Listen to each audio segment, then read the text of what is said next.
विजयनगर गांव की विधवा शकुंतला सिलाई का काम कर अपना घर चलाती थी। उसका इकलौता बेटा था प्रणव। पढ़ाई में वो बेहद होशियार था।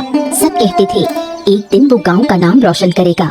शकुंतला उसके साथ ढेर सारे सपने देखती थी। प्रणव अक्सर अपनी माँ से कहता था, एक दिन मैं आपके सारे कष्टों को दूर कर दूंगा माँ। किसी तरह खा पी कर उनका जीवन कट रहा था।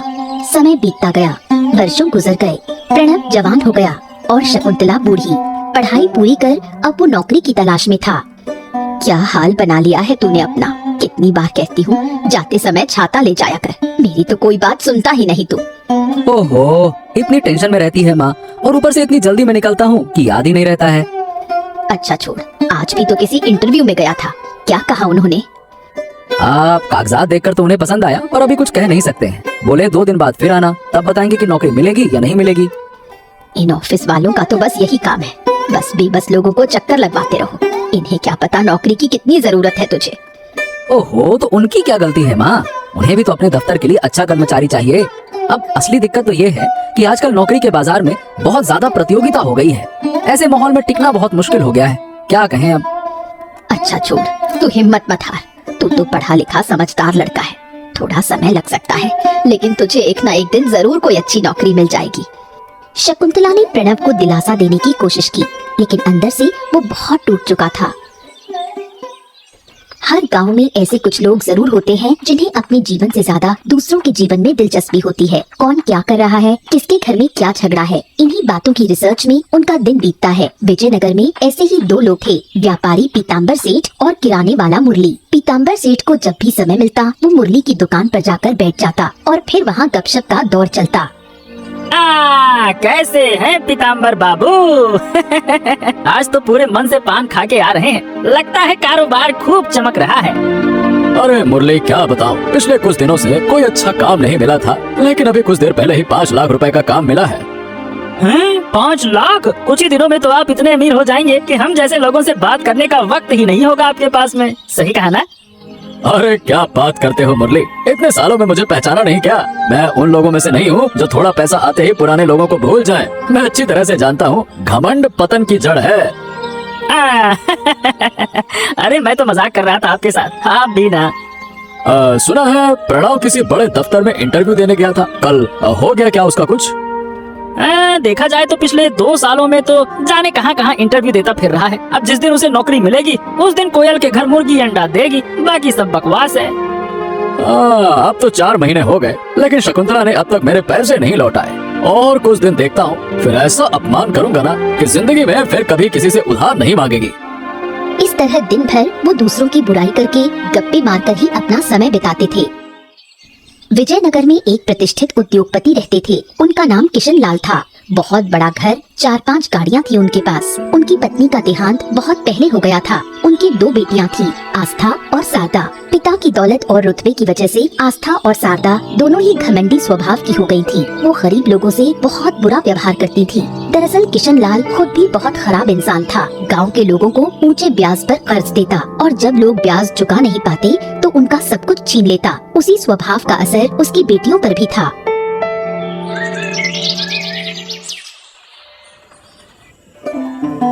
इसलिए मुझे ये परीक्षा कुछ भी अच्छा नहीं लगता। सुबह से पढ़ रही हूँ लेकिन कुछ भी समझ नहीं आ रहा। कल क्या लिखूंगी भगवान ही जाने।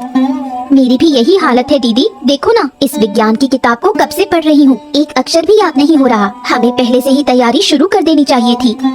चुप करना, इतना ज्ञान मत दे। और वैसे भी हमें इतना टेंशन लेने की क्या जरूरत है। अगर परीक्षा खराब भी हो गई तो पापा है ना, मास्टर जी से बात करके सब संभाल लेंगे। हाँ, मुझे भी लग रहा है कि मेरी विज्ञान की परीक्षा बहुत खराब जाएगी। कुछ भी नहीं लिख पाऊंगी। पापा से कहकर मास्टर जी को थोड़ा पैसा दिलवा देंगे, जैसे तैसे मामला निपट जाएगा। मुझसे अब और नहीं पढ़ा जाएगा, बहुत नींद आ रही है। मैं जा रही हूँ सोने, तू बैठ के पढ़। जब बिना पढ़े ही पास हो सकते हैं तो मेहनत क्यों करनी। रुक, मैं भी चल रही हूँ। पता है वो भानु हर बार फर्स्ट आता है और मास्टर जी मेरी तुलना उसी से करते हैं। इस बार की परीक्षा खत्म हो जाए, फिर अगर मैंने भानु को कॉलेज से बाहर नहीं निकलवा दिया तो मेरा नाम भी आस्था नहीं। प्रणव बहुत ही सरल और सीधे स्वभाव का लड़का था। कोई उससे बुरा व्यवहार भी करता तो वो जवाब नहीं दे पाता। उसकी इस कमजोरी का फायदा उठाते थे मुरली और पीताम्बर सेठ। क्या रे प्रणव, इस वक्त बाजार में क्या कर रहा है? कहाँ जा रहा है? घर में कुछ सामान खत्म हो गया था, वही लेने आया हूँ। आप लोग कैसे हो? कैसे हो? अच्छा होने की कोशिश कर रहे हैं लेकिन हो नहीं पा रहे हैं। 4 महीने हो गए, अभी तक मेरा 10,000 रुपया लौटाया नहीं है। क्या तेरी माँ ने तय कर लिया है कि मेरा पैसा वापस नहीं करेगी है? नहीं काका जी, ऐसा कुछ नहीं है, बस हालात थोड़े खराब हैं। मैं नौकरी ढूंढ रहा हूँ, जैसे ही नौकरी लगेगी मैं आपका सारा पैसा चुका दूंगा, चिंता मत करिए। तू नौकरी ढूंढ रहा है? ये बात तो मैं पिछले 1 साल से सुन रहा हूँ। इस जन्म में तुझे नौकरी मिलेगी ऐसा मुझे तो नहीं लगता। अरे ऐसा काहे कह रहे हैं काका, मैं पूरी कोशिश कर रहा हूँ, बहुत जल्द कोई अच्छी नौकरी मिल जाएगी। यही बहाना बनाकर तेरी माँ ने गांव के कई सारे लोगों से पैसे लिए हैं। क्या तुम लोग सबका पैसा खाकर भागने की सोच रहे हो हैं? अब देखिए, अभी हमारा समय थोड़ा खराब चल रहा है, लेकिन हम कोई चोर उचक्के नहीं है। जितना भी बकाया है सब चुका देंगे।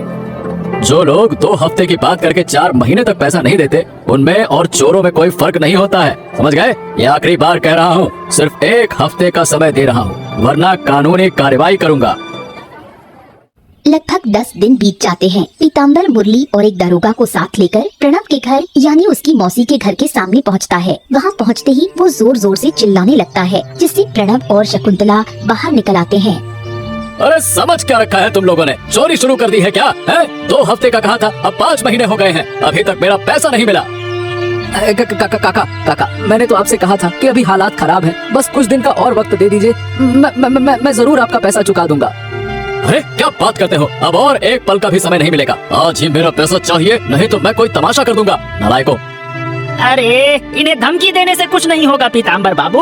माँ बेटे दोनों को जेल की हवा खिलाइए। दरोगा बाबू हमारे साथ ही हैं। दरोगा बाबू, इन दोनों को अभी के अभी इसी वक्त गिरफ्तार कीजिए। कृपया ऐसा मत कीजिए, अभी मेरे पास पैसे नहीं, लेकिन कुछ पुराने गहने आप वो ले जाइए। अगर 2 महीने में भी पैसे ना लौटा पाई तो आप गहने बेच देना। शकुंतला का प्रस्ताव पीताम्बर को मंजूर हो जाता है। वो उसके पुराने गहने लेकर वहाँ से चला जाता है।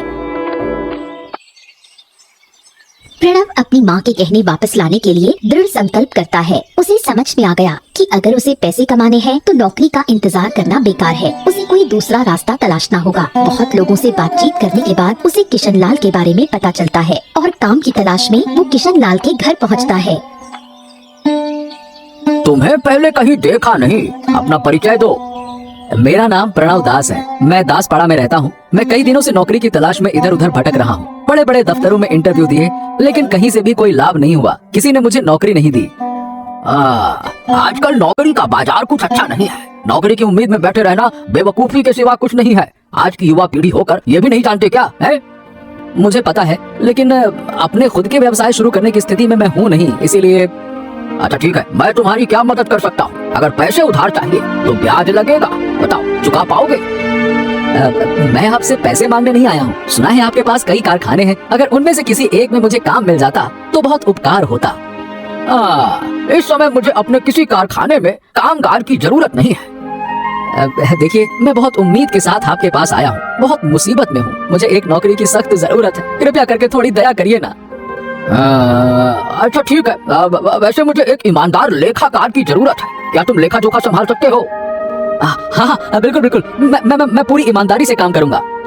हाँ तो ठीक है, तो तुम मेरे आटे की फैक्ट्री में लेखाकार के रूप में काम शुरू कर सकते हो। फिलहाल मैं 1500 रुपए से ज्यादा तो नहीं दे सकता। बहुत संघर्षों के बाद जब आखिरकार प्रणव को नौकरी मिली तो उसकी खुशी का ठिकाना नहीं रहा और वो किशन लाल के प्रति कृतज्ञता व्यक्त करता है।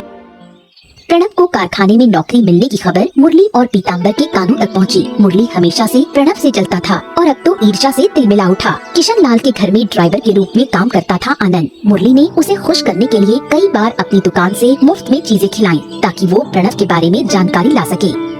ए आनंद, ये प्रणव किशनलाल बाबू के किस कारखाने में काम करता है, कुछ पता है तुझे? अब बाबू के तो कई कारखाने हैं, वो किसमें काम करता है ये ठीक से कह नहीं सकता, लेकिन शायद आटे की या फिर चीनी की फैक्ट्री में से किसी एक में हो सकता है। हाँ, बोल तो सही रहे हो। प्रणव को कितनी तनख्वाह मिलती है, इसके बारे में कोनो जानकारी है क्या? अब ये बात तो मैं पक्के से नहीं कह सकता मुरली, हाँ लेकिन इतना सुना है कि जो तनख्वाह मिलती है उससे माँ बेटे का गुजर बसर अच्छे से हो रहा है। जिसे मैंने हमेशा तुच्छ समझा, बेरोजगार कहकर मजाक उड़ाया, वो अब नौकरी पा गया, वो भी किशनलाल बाबू जैसे बड़े आदमी के यहाँ। और मैं सालों से इस पुरानी टूटी दुकान में ही फंसा हूँ। मेरी बात प्रणव से अक्सर होती रहती है। किशनलाल बाबू उसकी ईमानदारी से बहुत खुश हैं। सुना है कि वो धीरे धीरे अपने सारे कर्ज चुका रहा है। बाबू खुश होकर उसकी तनख्वाह भी बढ़ा सकते हैं। क्या बात कर रहा है? ओह, मतलब जितना भोला दिखता है उतना ही अंदर से चालाक। अब जो भी हो, उसने सारी मुश्किलें पार करके आज एक अच्छी जगह हासिल की है। यही देखकर अच्छा लगता है। चलो अच्छा है। जो लड़का सारी जिंदगी बेरोजगार रहा वो अब इज्जतदार नौकरी कर रहा है और मैं अब भी एक मामूली दुकानदार हूँ। अगर उसकी नौकरी छीन कर उसे फिर से सड़क पर ना ला दूं तो मेरा नाम भी मुरली नहीं। किशन लाल से पीताम्बर सेठ की पुरानी जान पहचान थी। पीताम्बर हमेशा किशन लाल को बहकाकर अपने फायदे के लिए इस्तेमाल करना चाहता था। जब से उसे पता चला कि प्रणव किशन लाल के कारखाने में नौकरी कर रहा है, तब से वो भी मुरली की तरह प्रणव की नौकरी छीनने के पीछे लग गया। वो किशन लाल को प्रणव की बुराई करके किसी भी तरह उसे नौकरी से हटवाना चाहता था। अब देखिए, बुरा मत मानिएगा किशन लाल बाबू, लेकिन मैं आपको बहुत समझदार आदमी समझता था, पर आपने तो बहुत ही बेवकूफी का काम कर दिया। देखिए, जुबान संभाल कर बात कीजिएगा। मेरे साथ आपका कोई मजाक का रिश्ता नहीं है, समझ गए? बताइए क्या बेवकूफी की है मैंने? मतलब ये है कि आपने जिस लड़के को अपने कारखाने में नौकरी दी वो प्रणव, आप जानते हैं वो कैसा है? अगर जानते होते तो कभी भी उसे इतनी बड़ी जिम्मेदारी नहीं देते। क्यों, क्या हो गया? वो पिछले 7 महीने से मेरे कारखाने में काम कर रहा है, ईमानदारी और निष्ठा से काम करता है। देखा आपने, उसने आपको भी बेवकूफ बना दिया। वो बहुत बड़ा धोखेबाज है। अभी जो ईमानदारी आप देख रहे हैं ना, वो उसका मुखौटा है। वो आपको जाल में फंसा रहा है। क्या ये आप क्या कह रहे हैं? मुझे तो कुछ भी ऐसा महसूस नहीं हुआ। उसका अभिनय इतना अच्छा है कि आप पहचान ही नहीं पाएंगे, लेकिन जो लोग उसे पहले से जानते हैं वो अच्छी तरह से समझते हैं कि वो कितना बड़ा चालाक चालबाज है। अरे लेकिन ऐसा क्या किया है उसने जो आप इतनी बड़ी बात कह रहे हैं? वो और उसकी माँ शकुंतला देवी गांव के लोगों से समय समय पर पैसे उधार लेते थे, फिर दोनों गायब हो जाते थे। यहाँ तक कि प्रणव पर चोरी का आरोप भी लगा है। अरे तो ये बात आपने पहले क्यों नहीं बताई? अरे जरा अपने कारखाने का हिसाब लगवाइए, देखिए कि अब तक कितना पैसा उसने गबन कर दिया है। सब आपकी आंखों के सामने हो रहा है और आपको खबर भी नहीं है। यही तो बता रहा हूँ मैं। पीताम्बर का फैलाया जहर किशन लाल के दिमाग में घर कर गया और अब वो प्रणव को नौकरी से निकालने का मन बना रहा है। कुछ दिनों बाद हर रोज की तरह प्रणव ध्यान से हिसाब किताब कर रहा था और अपने काम में व्यस्त था। तभी अचानक किशन लाल वहाँ गश्त करने के लिए आता है। किशन लाल को देखकर प्रणव आदर पूर्वक उसका स्वागत करता है, लेकिन उसे ये नहीं पता था कि किशन लाल उसे नौकरी से निकालने के इरादे से वहाँ आया है। अरे बाबूजी, आपको इतनी तकलीफ उठाने की क्या जरूरत थी? आप बस बुला लेते, मैं खुद ही आपके घर आ जाता। ये मेरी फैक्ट्री है, जब चाहूँ तब आ सकता हूँ। इसके लिए मुझे किसी से पूछने या इजाजत लेने की जरूरत नहीं है, समझे? मतलब मेरा ऐसा कहने का मतलब नहीं था बाबूजी, कृपया मुझे माफ कर दीजिएगा। प्रणव, मुझे नहीं लगता कि अब तुम्हारी इस फैक्ट्री में कोई जरूरत है। सीधी बात है कि आज से तुम यहाँ बिल्कुल मत आना, समझ गए? हाँ बाबूजी, आप अचानक से ये सब क्यों कह रहे हैं? मुझसे कोई गलती हो गई है क्या? अगर कुछ गलत किया है तो बताइए, मैं उसे सुधार लूंगा, लेकिन बिना वजह के नौकरी से निकालना कहाँ का इंसाफ है? अरे भाई, ये फैक्ट्री मेरी है, यहाँ कौन काम करेगा और कौन नहीं, इसका फैसला करने का पूरा अधिकार मेरे पास है। मुझे तुम्हें वजह बताने की जरूरत नहीं है, समझ गए? अब बिना किसी कारण इस तरह से नौकरी से निकाल देना, ये तो गलत बात है बाबूजी। अगर मेरी ये नौकरी चली गई तो मेरे घर में फिर से गरीबी आ जाएगी। ये तो तुम्हारा घर कैसे चलेगा, ये मेरी चिंता नहीं है। मेरी चिंता है मेरी फैक्ट्री कैसे चलेगी, समझ गए? बाबूजी, कृपया करके मुझे रोजगार से मत निकालिए। ये नौकरी मेरे लिए बहुत जरूरी है, ऐसा मत करिए। एक बार मैंने तो फैसला कर लिया, फिर मैं उससे पीछे नहीं हटता। अब तुम्हारी ये मिन्नतें कोई मायने नहीं रखती है, चुपचाप चले जाओ बस। बेबस प्रणव नौकरी बचाने के लिए किशन लाल के पैरों में गिर जाता है, लेकिन किशन लाल का दिल नहीं पिघलता। फैक्ट्री से धक्का देकर बाहर निकलवा देता है। नौकरी छूटने के बाद प्रणव बुरी तरह से टूट जाता है। वो इधर उधर भटकता है और रोता रहता है। जिस नौकरी ने उसके जीवन में उम्मीद की किरण जगाई थी, वही अब उसे छिन गई है। ये बात वो शकुंतला को कैसे बताए, यही सोचकर वो अंदर ही अंदर टूट रहा था।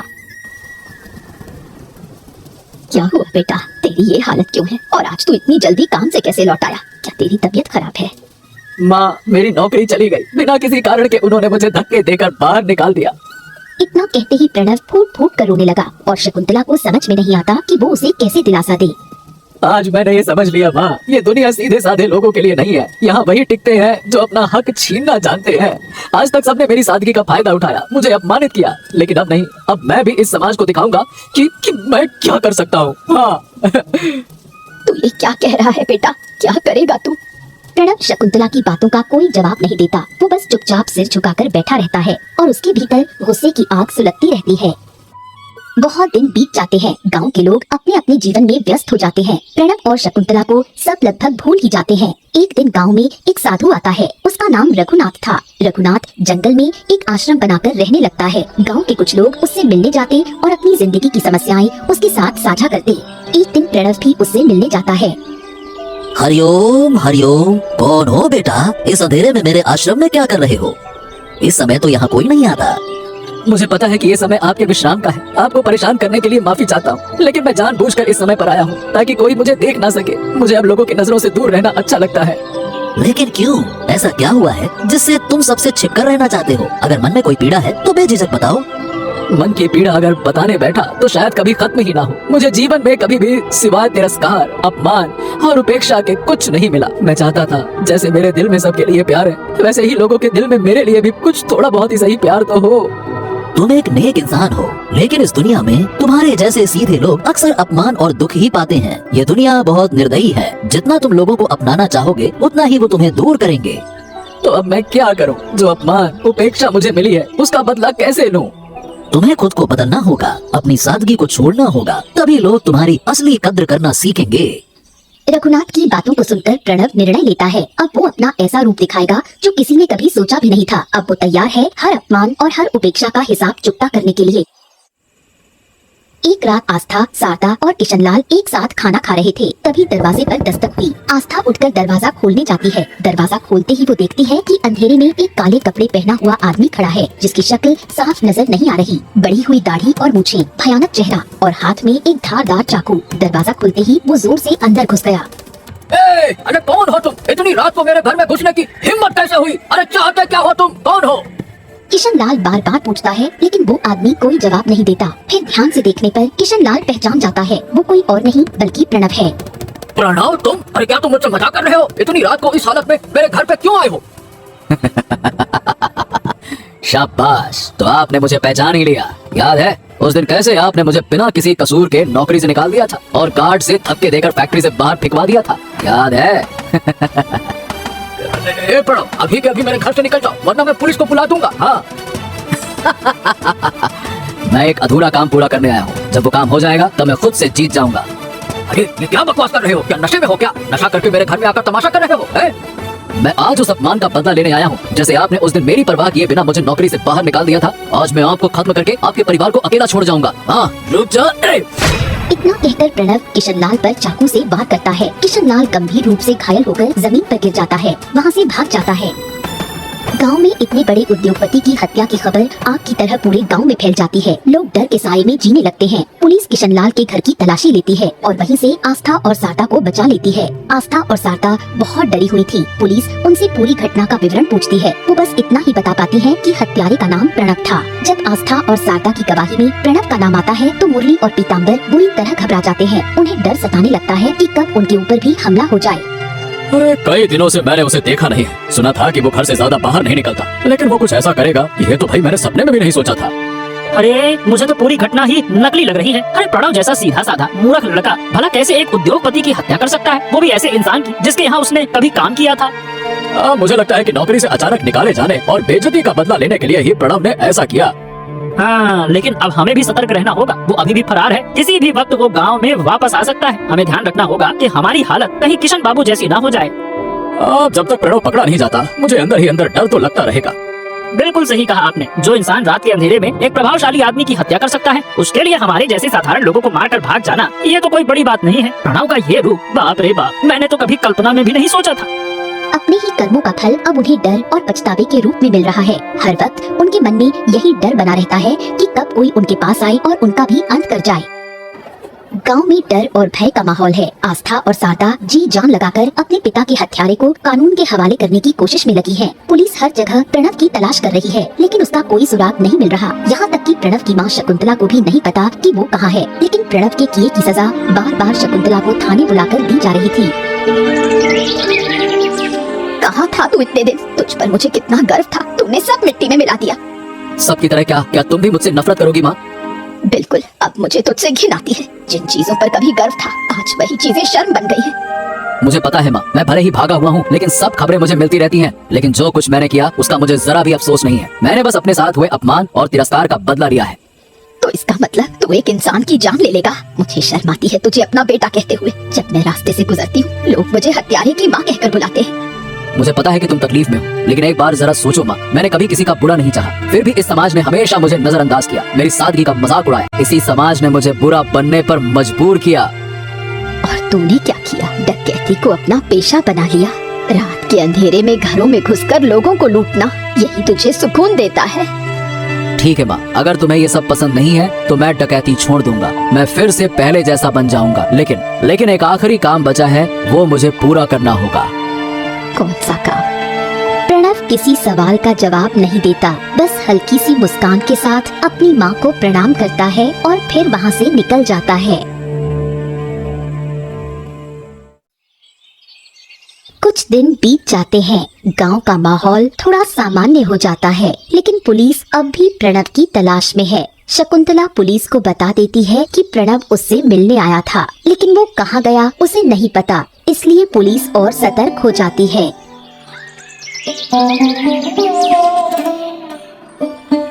हाँ, पहचाना मुझे पीताम्बर? मैं वही प्रणव हूँ जिसे तूने हमेशा अपमानित किया। देख, तुम्हारे अपमानों ने मुझे क्या बना दिया। देख मैं क्या हो गया हूँ। आज सब मुझे काला डकैत कहते हैं। प्रणव, देखो भाई, देखो, जो कुछ भी मैंने किया था उसके लिए मुझे माफ कर दो। मुझे मतलब मेरी मति मारी गई थी। मैं तुमसे हाथ जोड़ता हूँ, मुझे माफ कर दो, मुझे माफ कर दो। हाँ ठीक है, तुझे मारूंगा नहीं, लेकिन जो कुछ भी है अब वो सब मुझे देना होगा। हाँ ठीक है, जो तू चाहे ले ले, बस मेरी जान बख्श दे। हाँ, माफ कर दे।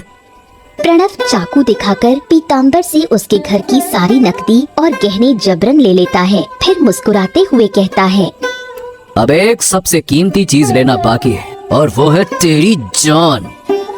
प्रणव की बात सुनकर पीताम्बर डर के मारे कांपने लगता है। तभी अचानक मुरली और कुछ पुलिस वाले वहां पहुंच जाते हैं और पीताम्बर की जान बच जाती है। प्रणव पकड़ा जाता है। सौभाग्य से आज मैंने तुझे गांव में आते देख लिया था और छिपकर तेरे पीछे पीछे आ रहा था, वरना तो आज तो तू पीताम्बर बाबू की जान ही ले लेता। दरोगा जी, ले जाइए इसको।